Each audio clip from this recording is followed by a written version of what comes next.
Okay, so Locked. This is the new film from David Yarovesky. It is written by Michael Arlen Ross. The film is produced by Sean Patrick O'Reilly, Peter Jackal, right? We've talked to him in the past about Medieval. There's Zanab Azizi. Who else do we have? Sam Raimi. It is executive produced by Luke Taylor, Divya Shahani, Michael Rothstein, Eric Reblekin, Majid Nassif, David Koppel, Matthew Helderman, Paul W. Hazen, Samuel Hall, Warren Goz, Daniel Govia, Tyler Gould, Eric Gold, Marty Gillespie, Gaston Duprat, Mariano Cohen, and Martin J. Barab. It is co-produced by Pierre Henry, Trevor Osmond, co-executive produced by Erin Whitaker, Sabrina Munnick. It is... Who else do we have? And then associate produced by Daniel Jaros, with line production from Zach Hagen. Tim Williams took care of the music. Michael Dallatorre is on cinematography. Jackie Lind handled all the casting. Right? Production design is Grant Armstrong. Jacqueline Kenny is art direction. Set decoration is Shannon Gottlieb, with Autumn Steed on costume design. Hair, makeup, tattoos, we got Emil Kvivik, Ali Palanovic, Debbie Lelevier, Keith Lau, Selu Dunn, Caroline Denner, Rita Kikokozi, and Alana Biladu. I think I probably butchered all of that. Our cast, right? So Eddie Barish is played by Bill Skarsgård. His daughter Sarah is played by Ashley Cartwright.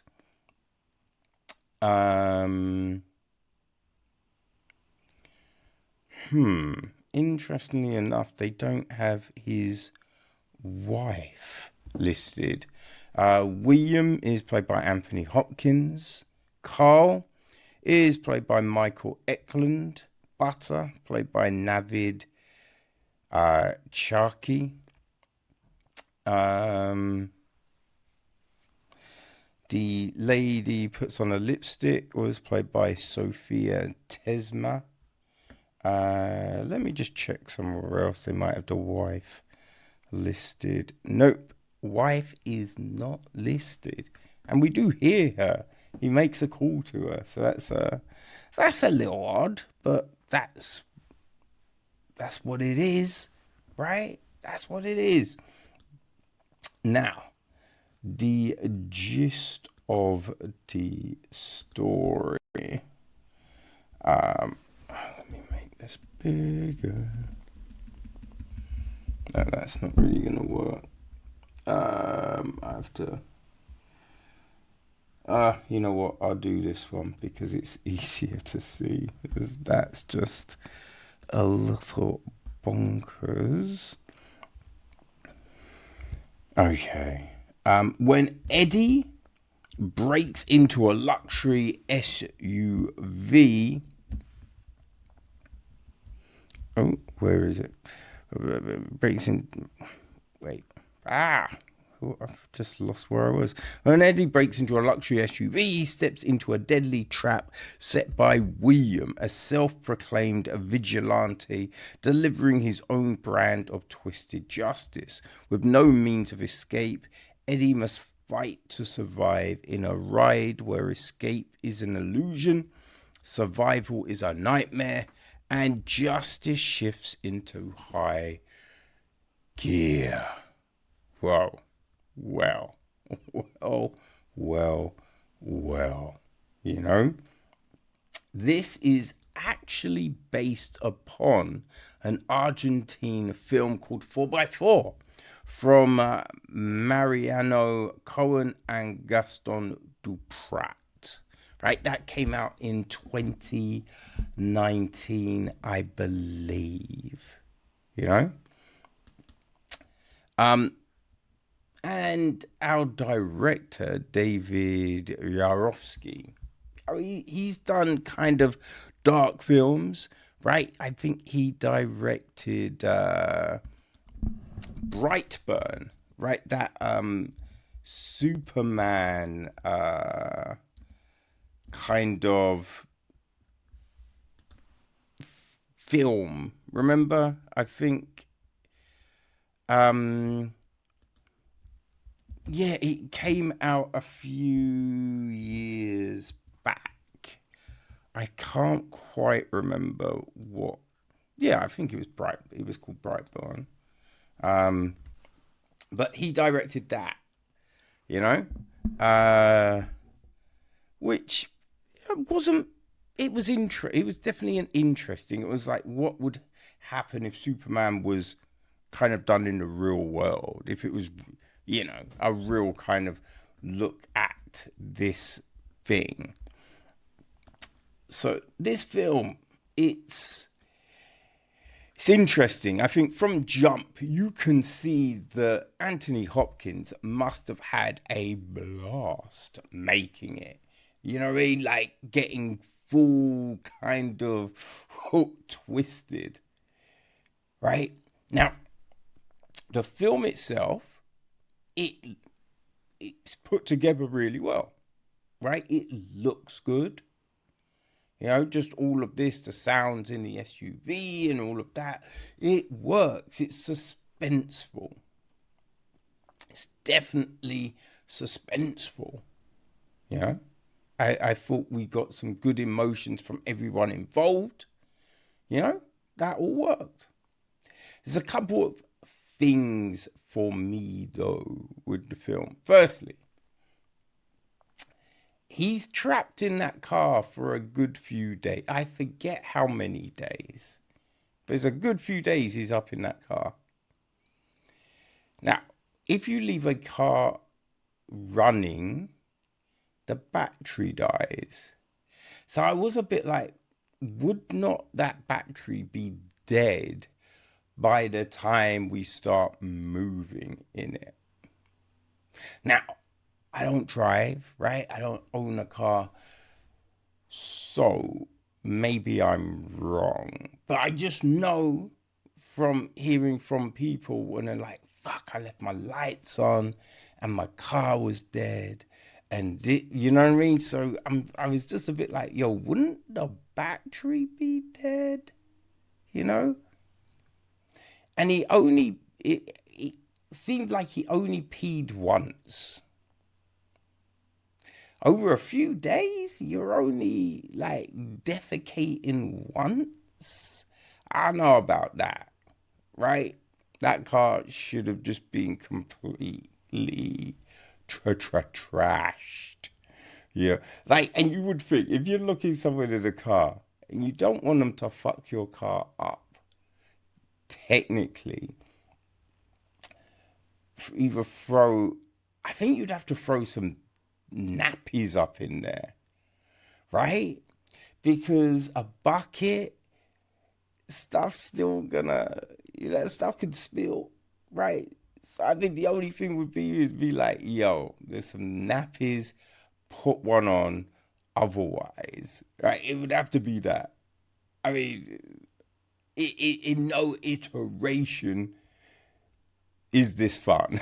In no iteration, like, people gonna be shitting in your car, man. Like, there's nothing good about that unless you get down on that, right? That's the only thing. If you get down on that, then you're having a ball. Otherwise, ooh, I think we need to rethink this plan, right? I think we need to rethink this plan.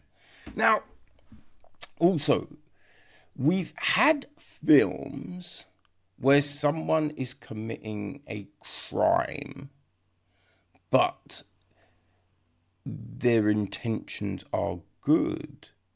I think one of my favorites, and the one that just jumps to mind straight, Anton Fisher.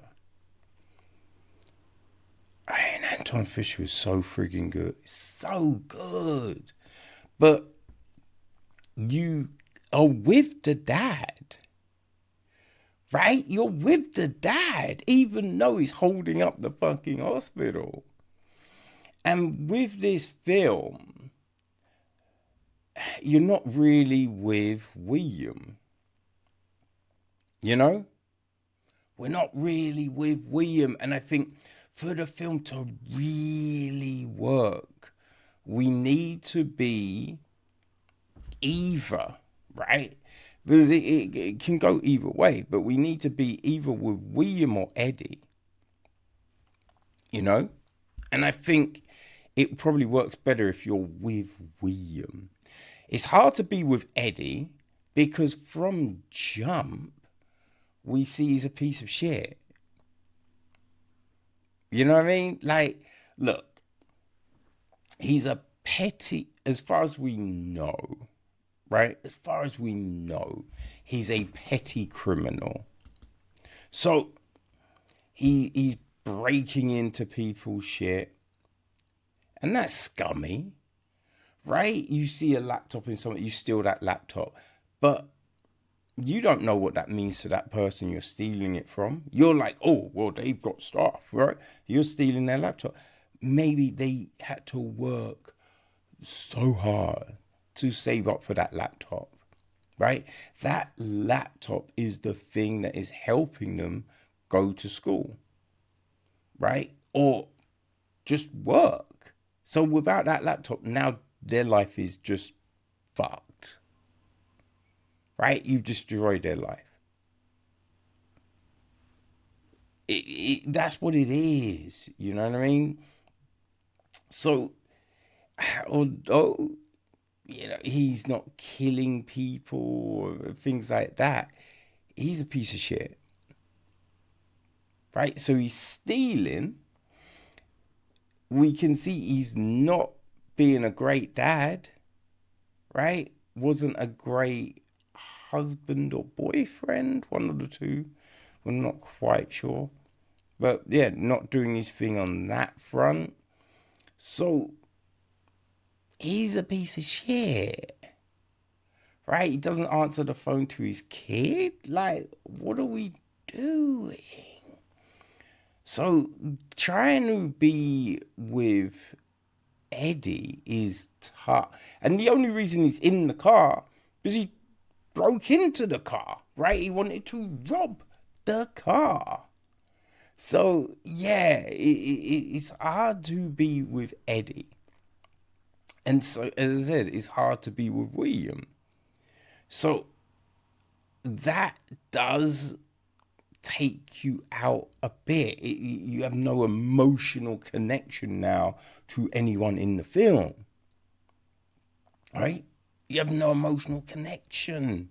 And I think for this film to really, really work, that's what you need. That's what you need. Now, maybe I'm just cold-hearted, you know what I mean? Anyone else is watching it and going, I really felt for William, or I know what Eddie's going through. I'm with Eddie, right? Maybe some people are doing that. I don't know. For me, yeah, there was nothing. There was no emotional with either of these motherfuckers, right? So we have that. They do the thing of, right? Oh, Eddie, look at Eddie. He's a piece of shit. But he is well read.